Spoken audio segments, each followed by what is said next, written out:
Olá, senhores, sejam muito bem-vindos a mais um vídeo no canal Coruja do Carvalho, e o vídeo de hoje não é trazido através de nenhuma doação, é só um assunto que eu queria falar há um tempo já. Então, se vocês quiserem promover um tema de vídeo aqui no canal, o link está aqui na descrição e no comentário fixado, assim vocês ajudam o conteúdo a permanecer gratuito para todos os homens e também ganham acesso a vídeos antecipados através de um cargo no meu servidor do Discord por tempo ilimitado. E se quiserem apoiar o conteúdo de maneiras gratuitas, vocês podem deixar um like, se inscrever, ativar as notificações do canal, compartilhar o vídeo e, é claro, ficar à vontade na seção dos comentários, como sempre. Enfim, já tem muito tempo que essa noia da Black Pill aí tomou a cabeça da nossa comunidade aí de assalto, né? Como eu já falei, não tem nada de novo nessa porcaria, todo mundo sabe que a aparência determinou muita coisa na vida do indivíduo, todo mundo instintivamente sabe do efeito Halo, pessoas mais bonitas tendem a ter mais facilidade na vida em geral. Nossas avós sabiam disso, elas emperiquitavam a gente com o cabelinho repartido e a blusa por baixo da calça, porque aquele era o padrão de beleza da época dela, e aí ela achava que, né, por conta de um anacronismo, que na época em que éramos jovens isso também seria atraente, ou sei lá. Tem também uma tentativa de mickeização aí, né, porque até mesmo na época das nossas avós, o bad boy, ele costumava ser o mais atraente, não Mickeinha, mas enfim. E até crianças sabem disso, tá? Se você vai aí no fundamental, tu vai falar com as crianças e elas sabem que aquele guri é mais bonito e as gurias gostam dele porque ele é mais bonito e acabou. Isso nunca foi novidade e dentro da nossa comunidade parece que uma galera passou a reciclar conteúdo aí, né, pra dizer que existe uma verdade ainda mais dura. A Black Pill ela vinha justamente com isso, né, uma verdade mais dura, baseada justamente no fato de que o cara ele se sentia fracassado ou rejeitado pela sociedade de alguma forma simplesmente pelo fato de que ele era feio. E acima de tudo, de uma feiura que era dito que ele não poderia mudar, não porque mesmo se você fizer isso ou aquilo, você ainda vai sofrer, e aí vinham com várias narrativas esquizo pra caramba sobre atração genuína. Porque mesmo que você aumente seu VSM com Lux Maxing, etc., você ainda não vai conseguir atração genuína. E de alguma forma a atração negociada vale menos que a atração genuína e tal. E aí você percebe como isso é puro investimento emocional, né? Quem disse isso? O cara que não valoriza tanto a atração negociada quanto a atração genuína. Ele quer sentir que ele está sendo amado de verdade. Ou até um cara que comentou uma vez, né? Ah, não, mas porque com atração genuína acontece de uma maneira muito mais gostosa, porque é mais babado, porque faz o giratório, porque faz isso e aquilo atrás da caçamba e do banheiro químico, eu quero viver isso e não sei o quê. E tem um vídeo muito bom do Vegeta do Presente que ele gravou esses dias, ele é um colegado aqui do canal, e ele falou justamente sobre essa obsessão masculina com a beleza, tá? É uma coisa que cresceu muito na nossa comunidade, dentro da cabeça de uns caras que não tem muito mais do que pensar, convenhamos. Então é um vídeo bem completo, ele falou bastante coisa interessante, tem 37 minutos e tal, e pô, eu dou backup ali em tudo que ele falou. Só que isso me leva a um outro assunto que surgiu dentro da nossa comunidade, né? A questão da genética. O DNA é tudo, genética é tudo. Completamente esquizoide essas narrativas, justamente porque partem de pura pseudociência. E geralmente essa narrativa vem para justificar uma corrida eugênica, né? Uma narrativa de eugenia dos caras. Na parte da comunidade mais entusiasta da beleza, vamos botar assim, né? Os caras eles vêm com essa ideia de que a beleza ela é puramente determinada pela genética e se seus pais forem bonitos, ou no caso ancestrais, né? Se a sua ascensão for de pessoas bonitas, você automaticamente será bonito. Isso fatidicamente não é verdade, tá? Existem muitas pessoas, filhos de pais feios, que saem bonitas e vice-versa. Por que isso acontece necessariamente, eu não sei, e provavelmente a ciência também não sabe. É um fato que os filhos herdam características dos pais, mas às vezes existe um, entre aspas, fantasma na máquina, né? Existe uma pitada ali de randomização que, enfim, o guri nasce diferente. Às vezes são DNAs recessivos e às vezes são alterações que os próprios pais sofreram ao longo da vida, né? Não nasceram com essa informação no DNA, mas adquiriram por epigenética. Mas o mais engraçado é que a comunidade entusiasta da genética, ela geralmente tem uma narrativa extremamente eugenista. Eles usam a genética como espantalho para justificar alguma ideia de superioridade genética, velho. Vocês podem perceber, tá? No discurso de toda essa galera aí, eles sempre vão botar os mais bonitos como mais virtuosos de alguma forma, ou mais capazes, tá? E geralmente isso aí é puro efeito Halo. É pura projeção de virtude a partir da beleza. Outra coisa comum dessa narrativa é falar sobre linhagem genética e ancestralidade, né? Agora veja só que engraçado. Além de comunidades que estão fechadas, né, que fazem relacionamentos e casamentos e se reproduzem entre si somente há pelo menos umas 5 ou 6 gerações, pelo menos, tá? Além disso, não existe mais nenhum tipo de pureza genética no nosso mundo, tá? Isso por conta da globalização, cara, da imigração, velho. Existem hoje pessoas de pele branca que têm mais DNA negro do que muito cara de pele negra. Eu tô falando de pele negra, não pardo, eu tô falando de caras negros mesmo. E isso é facilmente detectável, tá? Em especial no Brasil. Se você observar a árvore genealógica do brasileiro médio, meu irmão, é uma bagunça, mas é uma bagunça gigantesca. Então não faz nem sentido o cara falar sobre esse tipo de coisa num país como o Brasil, sendo ele um brasileiro, né?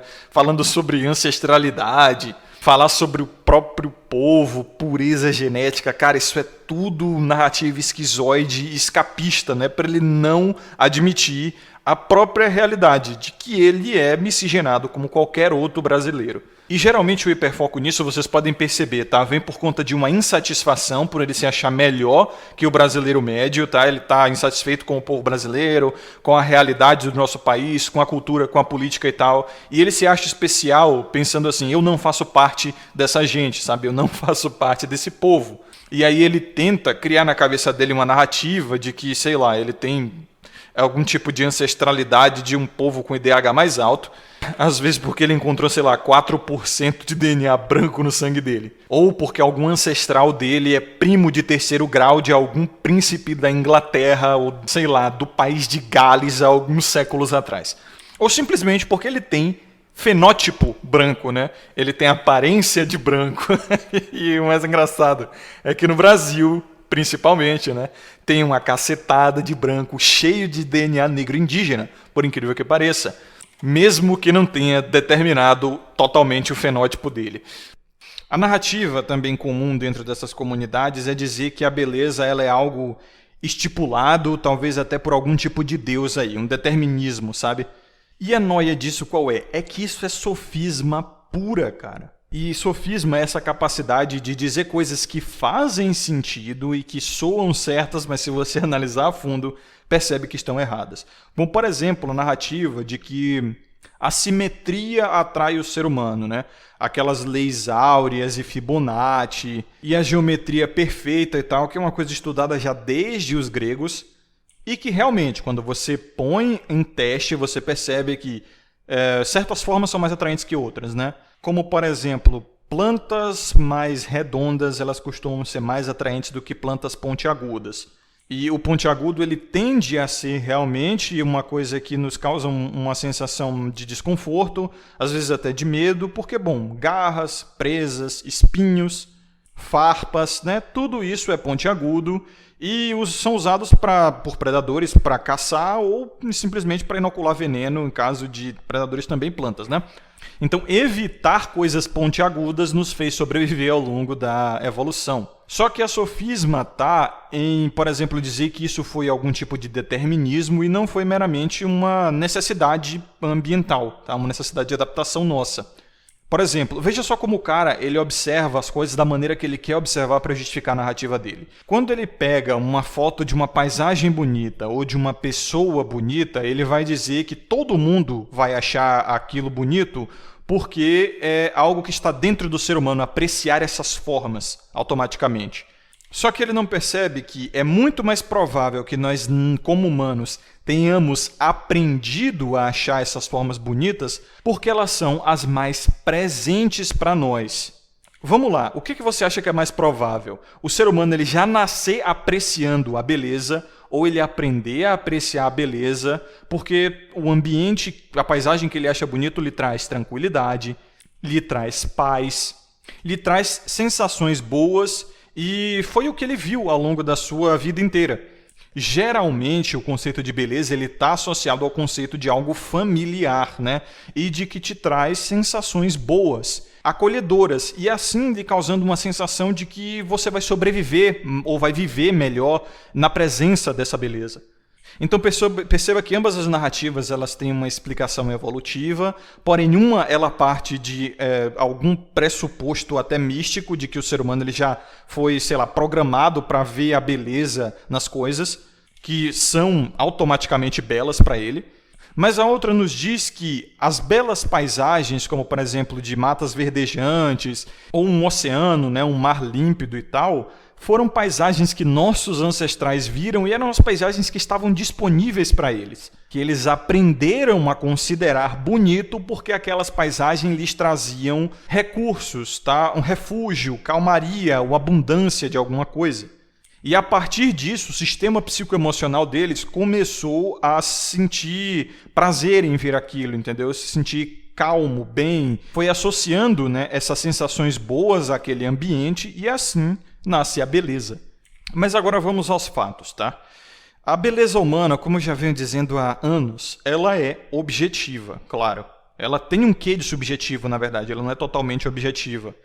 Como, por exemplo, em todas as civilizações, em todos os povos, em todas as épocas, você vai ver que pessoas resistentes, saudáveis e fortes tendem a ser as mais bonitas. O contrário nunca é bonito. Isso aí é óbvio, né? Parceiros em potencial têm que ter essas qualidades, porque isso indica que elas não têm doenças, né, que podem passar para você e que elas têm capacidade de gerar uma prole saudável. Juventude. Juventude também é um determinante universal de beleza, em qualquer época ou civilização. E sim, geometria, tá? Matemática mesmo, né? Isso já foi estudado extensivamente e as proporções áureas elas tendem a gerar mais atração no ser humano. Porém, foi o que eu falei. O que determinou esses números foi muito provavelmente uma noção de familiaridade do que determinação. O determinismo, ele costuma ser uma narrativa simplória para sequestrar o discurso do tipo, é isso, foi determinado, acabou, não tem mais nada o que você possa descobrir aqui, já era. E muitas vezes é só reducionismo, né? Oportunismo puro para reduzir alguma narrativa a uma forma mais processada e fácil até mesmo das pessoas mais estúpidas entenderem. E o reducionismo, ele é sintoma claro da ignorância. Mas uma coisa muito importante que a galera da comunidade da genética não leva em consideração é que a beleza ela também é determinada através do benefício, acima de tudo do benefício, na verdade. O que é benéfico para o ser humano ele tende a considerar belo.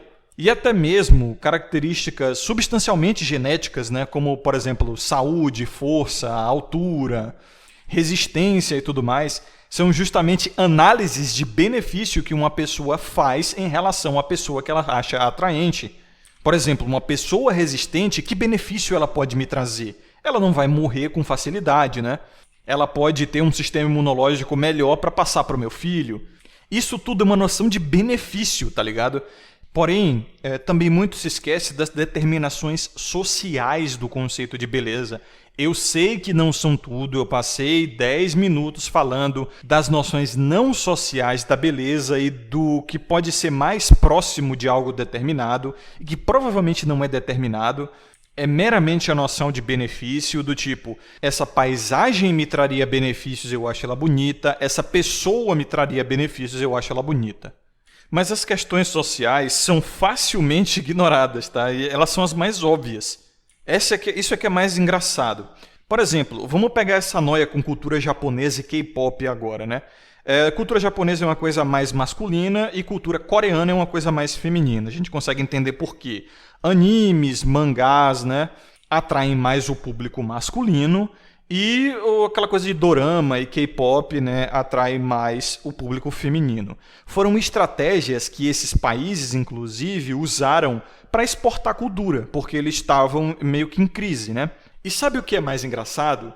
É que até algumas décadas depois da Segunda Guerra Mundial, ali até os anos 2000, eu diria, o mundo ocidental ele via com olhos extremamente ruins o mundo oriental. Inclusive, a aparência oriental era tida como feia. justamente por conta das propagandas de guerra, né? Você sabe muito bem como é que uma guerra opera. Uma guerra ela também opera por narrativa, na tentativa de desumanizar o inimigo mesmo, para que assim inspire uma falta de empatia por ele, entendeu? Para que os seus soldados matem com menos remorso, com menos piedade o inimigo. E na Segunda Guerra, os aliados e o Eixo faziam muito isso. E a propaganda dos aliados contra o Eixo era dizer que os orientais eram como ratos. E aí usavam aquelas propagandas, né, pejorativas, mostrando assim os japoneses, né, com suas características assim exageradas, né, características feias, tipo dedos pontudos, cara de rato, muito pelo, dentão, tá? Tipo uns dentões assim enormes, uma protuberância no maxilar, eles usavam bastante. E o mundo inteiro, através da propaganda, começou a tomar nojo da aparência oriental. Algumas décadas adiante, com a exportação de animes, com a exportação de mangás e mais recentemente, né, para 2010 para cá, a exportação de doramas e K-pop da Coreia do Sul, e filmes também, né, toda uma cultura, do nada, do absoluto nada, tá? A aparência oriental simplesmente começou a cair nas graças do povo de novo. E aí me vem o sequelado médio da comunidade eugenista simplesmente dizer que não tem nada de social no quesito beleza e é tudo meramente genético. Eu entendo o lado genético da beleza, assim como já citei aqui, mas dizer que é tudo exclusivamente genética, isso aí é um reducionismo ignorante e crasso. De fato, existe, sim, vou repetir, né? Existem questões matemáticas a respeito da beleza, inteligências artificiais já conseguiram pegar isso. E foi bem rapidinho, tá? Demorou pouco para as inteligências artificiais, assim, a corrida de IA que está rolando agora, né? Aprender o que é que o ser humano considera belo matematicamente. Só que veja também um outro quesito social que eu quero mostrar para vocês a partir justamente dessa parada de IA. É que se beleza determinasse tudo e não houvesse uma necessidade de interação social ali, os OnlyFans de IAs lucrariam mais que OnlyFans de mulheres humanas. E isso não é o que acontece, porque as pessoas sabem instintivamente, né, que uma inteligência artificial não é um ser humano. E quando eu digo instintivamente é porque eu estou falando do teste de Turing, tá? Porque o ser humano ele não concebe o que é um outro ser humano, ele não sabe o que é a consciência. A gente não tem como explicar isso e a gente nem consegue entender isso de fato. Então, se as pessoas que você vê na rua forem robôs ou alienígenas, você não vai conseguir saber, porque se comportam de uma maneira familiar, né, da maneira que você aprendeu a identificar outros seres humanos, tem uma história intrínseca a elas, tem uma identidade e acabou. Ninguém sabe identificar a humanidade de verdade. Para o ser humano, para a mente humana, é basicamente a associação de padrões. Anda como pato, voa como pato, nada como pato, é pato. Então a verdade é que, por mais belas e perfeitas que as imagens geradas por inteligências artificiais de lindas mulheres sejam, elas não vão gerar a mesma comoção e a mesma atração que, sei lá, a Bela e Belinha. A Bela e Belinha que nem é muito atraente, convenhamos. Pelo menos não na maioria das pessoas, né? Só você. Existem vários OnlyFans de IAs aí. Alguns eu até compartilho no Twitter porque eu gosto das fotos e tal. Não pago nenhum, mas nem sou totalmente contra, porque o que eu sou contra mesmo é ficar dando dinheiro pro genofascismo, né? Mas apoiar, por exemplo, um criador de conteúdo que eu sei que é um homem que compartilha das minhas mesmas ideias e abrir um OnlyFans de IA porque ele também é entusiasta de inteligências artificiais, cara, eu apoiaria o trabalho desse cara sim. Da mesma forma que, sei lá, muitos de vocês apoiam o meu trabalho aqui como criador de conteúdo, né? Então nem é tanto pela inteligência artificial, porque a inteligência artificial não tem individualidade por trás, ela não tem uma identidade, né? É mais pelo trabalho mesmo. E é aí que tá. O que gera atração, como eu falei, é o familiar, né? O que nós vemos como beleza é algo que nós já conhecemos. Todo mundo sabe que, por mais que o cara escreva uma fanfic enorme de uma personagem que ele criou, de uma IA, que inclusive tem várias. Tem caras que escreveram literais livros, com a ajuda de inteligência artificial também, sobre uma personagem fictícia cuja aparência ele gerou por inteligência artificial, abriu um OnlyFans, abriu um Instagram, abriu um Twitter e fica postando foto dela. Só que praticamente ninguém vai lá, sabe por quê? Porque não tem toda aquela mágica, vamos botar assim, de uma pessoa que tem identidade, tem uma história intrínseca, que viveu como a gente vive, que passou pelas mesmas coisas que a gente, que é familiar a nós. Inteligência artificial não é familiar, entendeu? Por mais que ela tente ser, por mais realista que ela seja, você sempre vai saber que aquilo é artificial. Não tem uma identidade social por trás, não é uma mulher, por exemplo, que ela tem uma história, que ela tem gostos intrínsecos particulares, que ela tem segredos, que ela tem desejos, que ela veio, viu e viveu exatamente como nós. Então a interação humana também gera o conceito de beleza e de atração. E é exatamente por isso que pouquíssimos homens, pouquíssimos mesmo, estão interessados em robôs ou bonecas, né? Porque não tem aquela vividez de um ser humano. Por mais que seja, sei lá, a coisa mais linda que ele já viu na vida.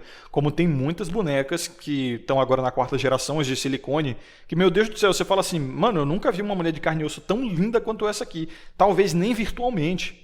E se vocês não acreditam em mim, me sigam pelo Twitter, tá? De vez em quando eu posto lá umas imagens dessa aí, de umas bonecas incríveis, incríveis mesmo. Mas é um vale da estranheza, tá ligado? Não é simplesmente ela aparenta ser bonita, eu vou correr atrás, eu tô maluco, eu quero ela e acabou.